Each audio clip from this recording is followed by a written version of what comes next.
Hey, what's going on everybody? Josh Quinones here, and today we are going to be taking a look at these fiber acoustic sound panels that you also see right here behind me by a company called Arrowzoom. Now, they were nice enough to send some out for me to take a look at, so let's go ahead and see what they have to offer. Now, these come in lots of different sizes and colors, and as you can see here, I got the black and gray combo. Now, panels like these are great for setups like either the one I have here, or if you are a musician, singer, or producer, they are really going to help eliminate any echoing that you might hear in the background of, say, music or video recordings.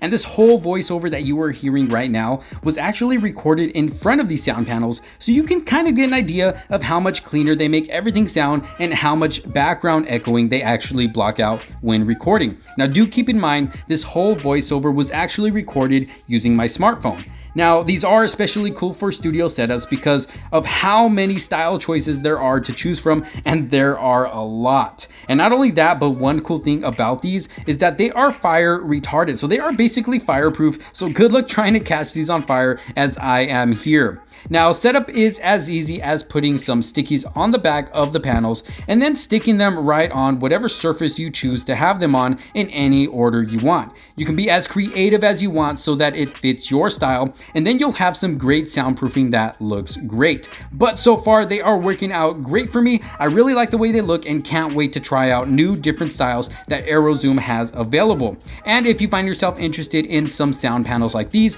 I will throw some links down in the description below along with a 10% discount for you. But y'all let me know your thoughts down in the comment sections below. I would love to know what you think. How do you think the voiceover for this video sounded using these panels that you see right here? I would love to know. Like I said, let me know down in the comment sections below. Thank you so much for watching. Make sure to leave a huge thumbs up on this video if you did find it helpful, and if you did like it, don't forget to subscribe and hit that notification bell so you don't miss out on any other future videos to come. But for now, thank you so much for watching. This is Josh Quinones. I will see you all in the next one. Peace out.